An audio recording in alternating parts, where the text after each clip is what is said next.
میں مکے میں مقیم ہوں، شوال میں مدینہ زیارت کے لیے گیا، وہاں سے عمرہ کر لیا، پھر حج افراد، وہ جو عمرہ کیا اس کی وجہ سے دم پڑ گئی آپ پہ۔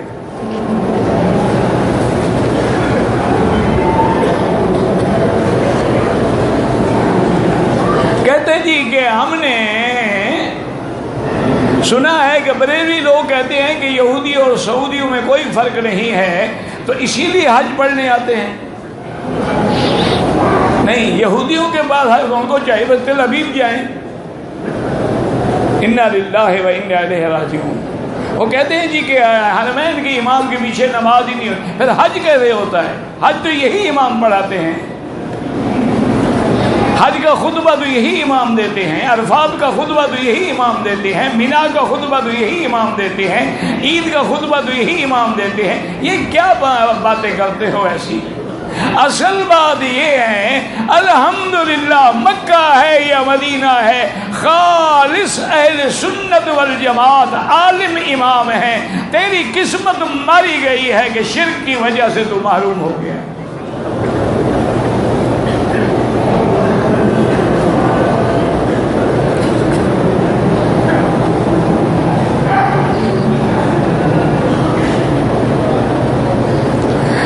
کہتے کہ میری اور میری بیوی کی لڑائی ہوئی، اچھا وہ چلی گئی، پھر آ گئی ملاقات، تو میں نے سسر کو بولا کہ میں بیوی کو طلاق دیتا ہوں، اس کو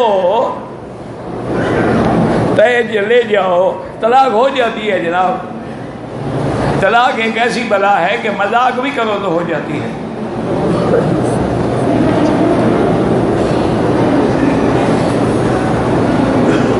اگر 2 دن کے بعد کسی کو جلدی ہے، کنکریاں مار کے جا سکتا ہے، پہلے طواف زیارت تو کرے، طواف الوداع تو کرے، کیسے جا سکتا ہے؟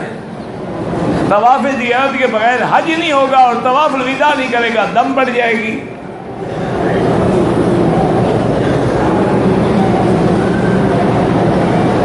کسی واسطے سے دعا نہ مانگا کریں، دعا سیدھی اللہ سے۔ دیکھیں نا طواف میں جو حضور نے دعا سکھلائی ہے امت کو، وہ کیا ہے؟ ربنا آتنا فی الدنیا۔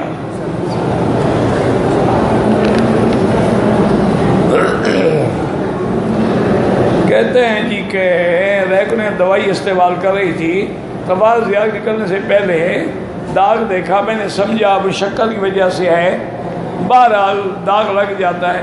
ایک بیٹی بوٹی بات یاد رکھو، دوائی کی وجہ سے یہ نظام آپ کا جو ہے وہ گڑبڑ ہو گیا ہے۔ اگر آپ نے اسی حالت میں طواف کر لیا ہے، طواف زیارت، ابھی آپ مکے میں ہیں، جب 10 دن پورے ہو جائیں غسل کر کے ایک دفعہ پھر طواف دہرا لو، چونکہ 10 دن سے زیادہ حیض نہیں ہوتا۔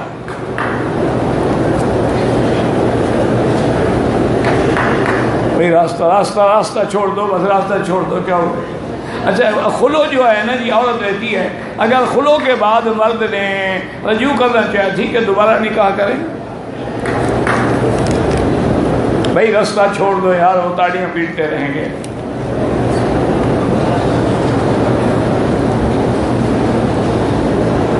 کہتے ہیں جی کہ ایک عالم صاحب ہیں، وہ مولانا طارق جمیل صاحب کے خلاف بولتے ہیں، اللہ ہدایت دے۔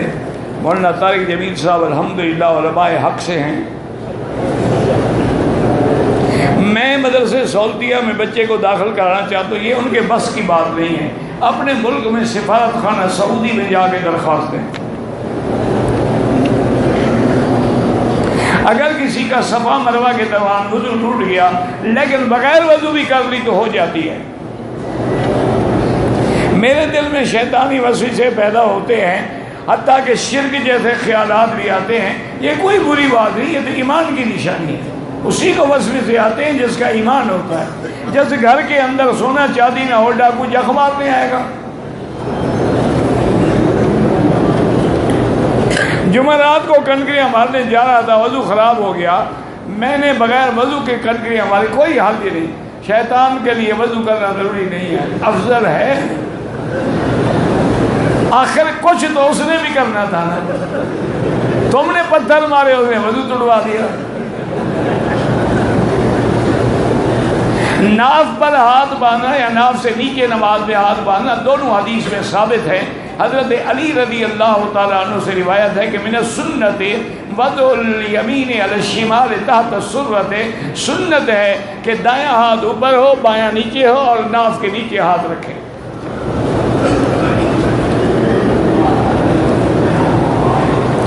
اگر مقتدی امام کے پیچھے حنفی ہے تو کچھ نہ پڑھے، امام کا پڑھنا اس کے لیے کافی ہے، اور اگر شافعی ہے تو اس کو فاتحہ پڑھنی چاہیے۔ یہ 1400 سال گزر گئے، ابھی تک خدا کے لیے امت رسول کو جان چھوڑو، ابھی تک مسئلے حل نہیں ہوئے۔ جو پڑھتا ہے اللہ قبول کرے، تم دونوں مولوی محنت کرو، جو پڑھتا نہیں اس کو مسجد میں لے آؤ۔ مجھے کافی عرصے سے پیشاب کی تکلیف ہے، علاج ہو رہا۔ بہرحال ہر نماز کے لیے نیا وضو کرو۔ کیا مانا؟ عصر کو جو وضو کیا ہے وہ مغرب تک کافی ہے، نماز پڑھو طواف کرو، پھر مغرب کے لیے نیا وضو کرو، وہ عشاء تک کے لیے کافی ہے۔ نماز کی حالت میں بیت اللہ کو دیکھیں نہیں، نظر سجدے کی جگہ پہ ہو۔ نماز عاجزی ہے، تذلل ہے، بندگی ہے، اس لیے نظر کعبے پہ نہ ہو، سجدے کی جگہ پہ ہو۔ اگر 11-12 کی رات ہم نے مینا میں نہیں گزاری، بہرحال سنت کے ثواب سے محروم ہو گئے، دم نہیں پڑتی۔ کہتے جی کہ میں انڈیا سے ہوں، بہت سارے فرقے ہیں، مجھے تو ایسا لگتا ہے سب ٹھیک کہہ رہے ہیں، تو پھر تم تو سب سے بڑے عالم ہو گئے نا، کہ سب فرقوں کی بات کو سمجھ بھی لیا اور ٹھیک ہونے کا سرٹیفکیٹ بھی جاری کر دیا۔ پھر تمہیں کسی کے پیچھے چلنے کی ضرورت، تم ایک اور پارٹی بنا ڈالو۔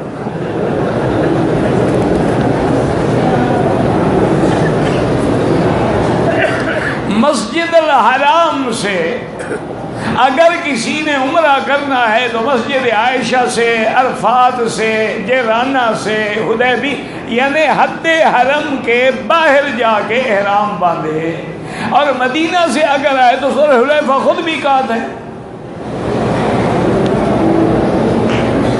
جتنے سفر میں عمرے کریں، 100 عمرہ بھی کریں تو جائز ہے۔ العمرۃ الی العمرۃ کفارۃ لما بینہما۔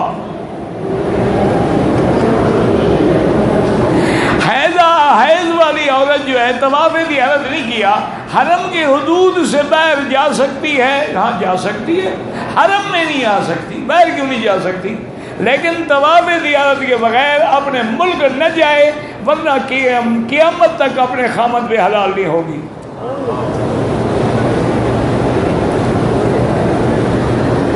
وقت سے پہلے مزدلفہ سے نکلے اور وقت سے پہلے تینوں جبرات کو دم کنگے ہماری دم پڑ گیا ہے، اس میں کوئی شک ہے؟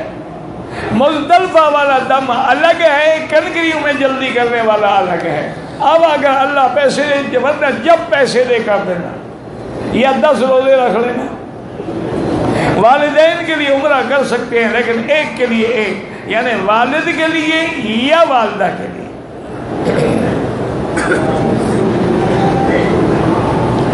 طواف وداع کے بعد کہتے ہیں کہ حرم میں نماز نہ پڑھو، یہ بالکل بے وقوفی کی بات ہے۔ طواف الوداع کر لیا، فلائٹ ہی کینسل ہو گئی، تو نماز پڑھیں، طواف کریں، پھر جو آخری طواف ہے وہ خود بخود وداع ہو جائے گا۔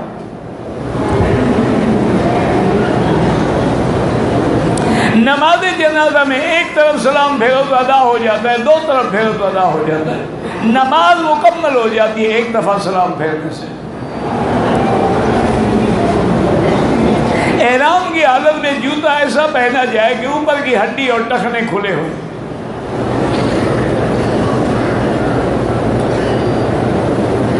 عورت جماعت میں نماز میں آگے بھی نہ ہو اور برابر بھی نہ ہو۔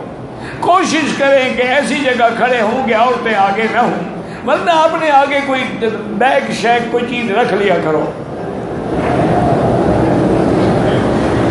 جماعت کے علاوہ اگر سامنے ہو کچھ نہیں ہوتا، یا وہ اپنی نماز پڑھ رہی ہے ہم اپنی پڑھ رہے ہیں پھر بھی آگے ہو کچھ نہیں ہوتا۔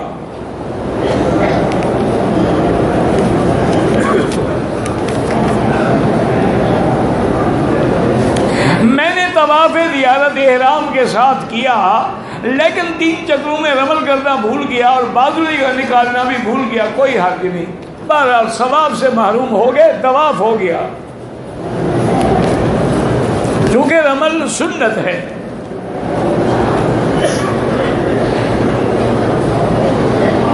کہ طواف زیارت کے بعد سر مڈانے کے لیے لائف بوائے صابن لگائی، وہ ٹھیک ہے، اس میں کون سی خوشبو ہوتی ہے؟ تو بدبو ہوتی ہے. ڈیٹول ہو یا لائف وہ ہو تو خوشبو تو نہیں ہوتی، وہ تو بدبو ہوتی ہے. آپ نے کبھی ڈیٹول گھر میں رکھا ہے بچوں کو عطر لگانے کے لیے؟ تو خوشبو عرف میں دیکھا جاتا ہے نا، کیا خوشبو ہے کیا نہیں ہے. بعض جو فقیر کھڑے ہیں ان کو صدقہ دے سکتے ہیں، بالکل دے سکتے ہیں. کوئی بیچارے غلط بھی ہوتے ہیں، لیکن ہم نے تو ظاہر کو دیکھنا ہے، باطن تو اللہ جانتا ہے. مدینے سے روانہ ہوئے، میقات والی مسجد میں پہنچے، وہاں وضو بنایا، احرام باندھا، 2 رکعت نماز ادا کی، عمرے کی نیت کی، تلبیہ پڑھ لی. دروازے سے نکلا تو پاؤں میں اس وقت سلیپر پہنے ہوئے تھا، آگے کچھ بند تھا کچھ کھلا تھا. وضوئی جگہ باہر سلیپر نکال کے دوسرے جگہ کچھ بھی نہیں ہے، ظاہر تھا نہیں تھا کچھ نہیں. زیادہ باریکیوں میں نہ جاؤ. 10 دن حج کو سورج نکلنے سے آدھا گھنٹہ پہلے اگر رمی کی، وہ دم نہیں آتی ہے. 10 تاریخ کو فجر کے بعد تو کنکری مارنا جائز ہے.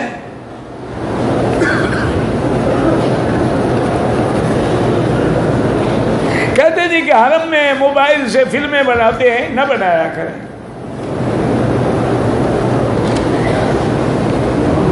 کہتے جی کہ آب زمزم ہمیں صرف 5 لیٹر لے جانے کی اجازت ہے، ہم چھوٹی چھوٹی بوتلوں میں زمزم بھر کے اپنے سامان پہ چھپا کے لے جائیں. چوری نہ کرو. اگر شوق ہے نا تو 200 لیٹر کا بڑا ڈبہ خرید کے کارگو کر دو. تم بھی تو چوری دلانا چاہتے ہو نا کہ حج کے فوراً بعد چوری شروع ہو جائے.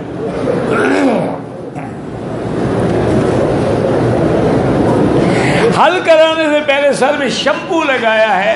بہرحال اصول یہ ہے کہ دم پڑ گئی، لیکن چونکہ فوراً اس طرح پھر گیا ہے، صدقہ کر دو، انشاءاللہ گزارا ہو جائے گا. جانوروں گائے بھینس کی مصنوع کیا پتہ نہیں خصوصی طریقے سے نسل کشی، مجھے نہیں پتا کیا مقصد ہے آپ کا. کہتے ہیں کہ جی حدیث میں ہے کہ حضرت عمر نے، حضرت ابو بکر نے اذان کے وقت انگوٹھے چومے تھے. بالکل جھوٹ ہے اور 101% جھوٹ ہے. نہ حدیث ہے، نہ قول ہے، نہ آثار ہے. چاہے تو دو بھائی.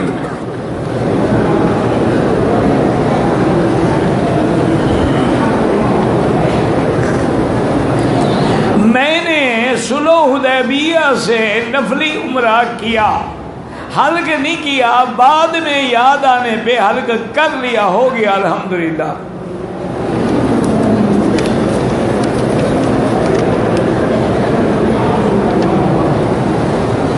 اگر کوئی آدمی الحدا سے آتا ہے حج کے لیے، پہلے طواف کرتا ہے، صفا مروہ نہیں کرتا، حج کے لیے روانہ ہو جاتا ہے، حج کرنے کے بعد طواف بھی کرے گا، صفا مروہ بھی دوڑے گا.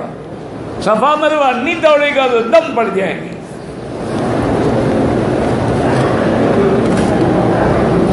قربانی کرنے سے خون کے داغ جو تھے احرام کی چادروں پہ پڑ گئے، دھو لے.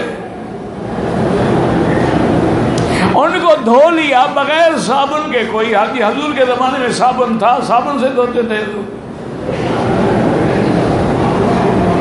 طواف زیارت بھی ہو گیا، وہ صفا بھی ہو گئی، پانی سے تم نے دھو لیا، بات ختم ہو گئی. اب وہ پوری طرح داغ تو نہیں مٹ سکتے نا جب تک کہ کوئی چیز مٹانے والی نہ ہو. پاک تو ہو گئے نا. مجھے طواف زیارت کے چکروں میں وہم پڑ گیا، میں نے پھر 11 تاریخ کو دوبارہ کر لیا، ٹھیک ہو گیا. ایک نفلی ہو جائے گا، ایک فرض ادا ہو جائے گا. میری بیوی نے احرام پہلے اتار دیا اور بال جو تھے وہ اگلے دن کاٹے، وہ تو کوئی حرج نہیں. اس درمیان میں کوئی گڑبڑ تو نہیں کی، نہیں کی تو پھر کوئی دم نہیں. اگر گڑبڑ کا معنی صرف میاں بیوی کا ملنا نہیں ہوتا، خوشبو لگائی ہو، کنگھی پٹی کی ہو، میک اپ سنگار کیا ہو، بس دم ہے۔ گڑبڑ کا معنی صرف یہ نہیں ہوتا جو تم سمجھتے ہو۔ زندہ آدمی کے لیے کوئی عمرہ نہیں، وہ زندہ ہے، دعا کرو اللہ نصیب کرے۔ کہتے ہیں کہ تفسیر قرآن کریم میں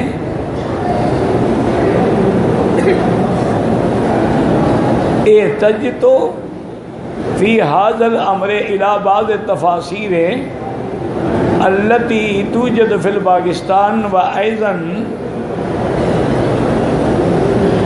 رفقائی بین ارجع الیکا فآنی، مجھے تو سمجھ نہیں آیا کہ آپ کیا پوچھ رہے ہیں۔ میرا بھائی گزارش یہ ہے کہ حاضہ جو ہے وہ قریب کے لیے ہوتا ہے، ذالکا بعید کے لیے ہوتا ہے، ذاکا متوسط کے لیے ہوتا ہے۔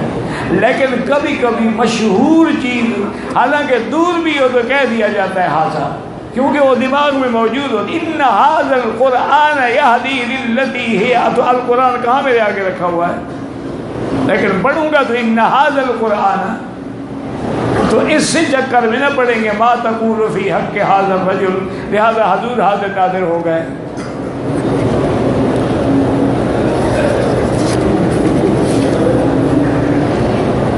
میرا بیوی کے ساتھ جھگڑا ہوا،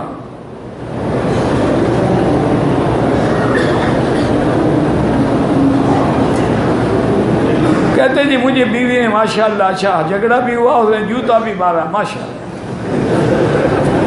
میری آنکھ کے اوپر والے حصے میں لگا، چھوڑو طلاق دو، کتنے جوتے اور کھانے ہیں، چھوڑو دفع کرو ایسی ملعون اور جو خامد کو جوتا مارتی ہو۔ حضور فرماتے ہیں اگر اللہ کے سوا کسی غیر کو سجدے کی اجازت ہوتی تو میں عورت کو حکم دیتا کہ خامد کو سجدہ کرے، اور یہ جوتے مار رہی ہیں۔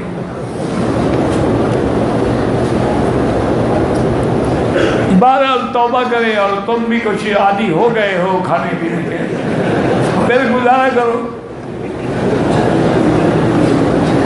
عرفات میں ہم نے ظہر اثر کی 4 رکعات پڑھی ہیں جماعت کے ساتھ، بہرحال جس نے 4 پڑھی ہیں انشاءاللہ وہ بھی قبول ہیں، 2 پڑھی ہیں وہ بھی قبول ہیں، کوئی جھگڑے کی بات نہیں۔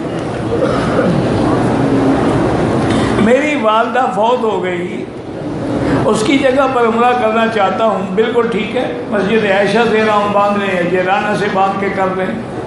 بچوں کے نام کا طواف نہیں ہوتا، طواف اپنا کریں، ان کے لیے دعا کریں۔ مکہ مکرمہ میں کون کون سی زیارات ہیں، قدم قدم زیارت ہے، لیکن جب اللہ نے کعبہ دکھا دیا تو اب چھوٹی زیارتوں کی کیا ضرورت رہ گئی ہے باقی، ورنہ تو مکہ کا کون سا ایسا مقام ہے، کون سی ایسی گلی ہے جہاں سے صحابہ نہیں گزرے ہوں گے، حضور پاک نہیں گزرے ہوں گے، تو وہ تو قدم قدم زیارت ہے۔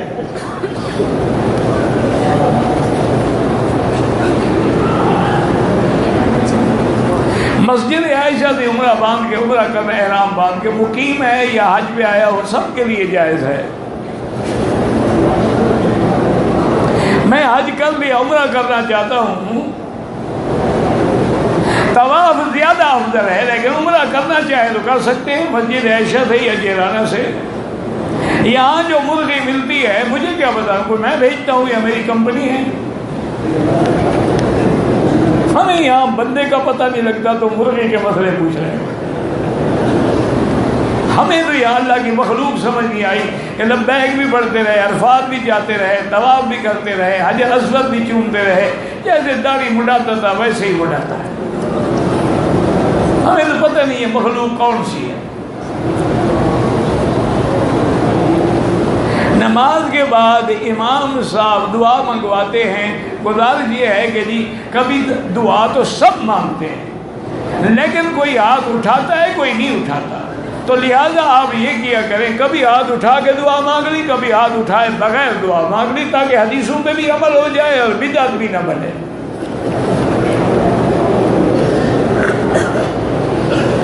18 ذی الحج کو حضرت عثمان کی شہادت ہے، انشاءاللہ زندگی اللہ نے توفیق دی تو بیان کریں گے۔ کہتے ہیں کہ سوالوں کے جواب جو ہے وہ عشاء کے بعد دیا کریں انشاءاللہ، دعا کریں اللہ۔ اصل میں آپ دعا نہیں کرتے، میں بڑا عجیب سمجھ نہیں آتی کتنی بیماریوں میں مبتلا ہوں، اللہ معاف کرے۔ بس اللہ سے خود بھی دعا مانگتا رہتا ہوں اور آپ کی دعاؤں سے بھی مجھے امید ہے کہ آپ مہمان ہیں اللہ کے، آپ کی دعائیں ضرور قبول ہوتی ہیں۔ دعا کی اگر ہمت ہو تو دل تو کرتا ہے کہ آدمی عشاء کے بعد بھی درس دے، لیکن ہمت بھی تو ہو نا، کیا کرے آدمی۔ کہتے ہیں جی دوپہر کے وقت طواف دیات کی نماز پڑھی، 2 رکعت نماز اس کے بعد پڑھی، کوئی حرج نہیں۔ میرے 2 بچے ہیں، عدالت میں کیس کر کے طلاق لے لی ہے، شرعی حساب سے طلاق میری ہو گئی ہے یا نہیں؟ خاوند عدالت میں حاضر نہیں ہوئے تو شرعاً طلاق نہیں ہوتی۔ انگریزی قانون کے تابع آپ کو ڈگری ملی ہے، شریعت میں ڈگری تب ہے کہ خاوند طلاق دے۔ بہرحال بچے تو باپ کے ہوتے ہیں۔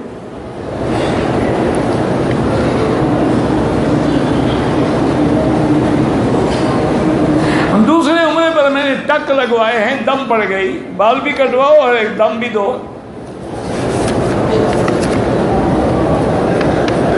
ہمیں شک ہے کہ ہم مزدلفہ کی حدود میں نہیں تھے، ہم نے مزدلفہ میں لوگوں سے معلوم بھی کیا تھا کہ مزدلفہ ہے۔ بہرحال اللہ قبول کرے، آپ الفاظ سے نکلیں اور جہاں رہے اسی گمان میں رہے کہ یہ مزدلفہ ہے، انشاءاللہ دم نہیں پڑے گی۔ کسی بزرگ کی قبر کے لیے سفر کیا جا سکتا ہے؟ بالکل نہیں کیا جا سکتا۔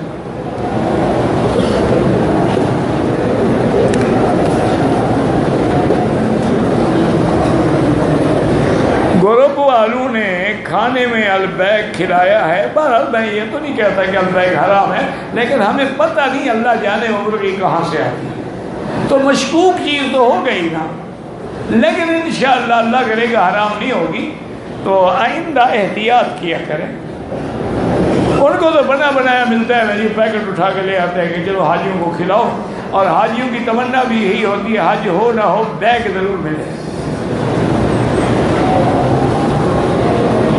کہتے ہیں جی کہ مکے مدینے کے بار بار حاضری کے لیے درود شریف پڑھیں اور یہاں رہ کے جتنے دن اللہ توفیق دے 2 رکعت نماز پڑھ کے دعا کریں، انشاءاللہ حاضری نصیب ہوگی۔ ہمارے ہوٹل کے علاقے میں 10، 11، 15 ذی الحجہ کو مینا کے قیام کے دن میں ہوٹل میں رہے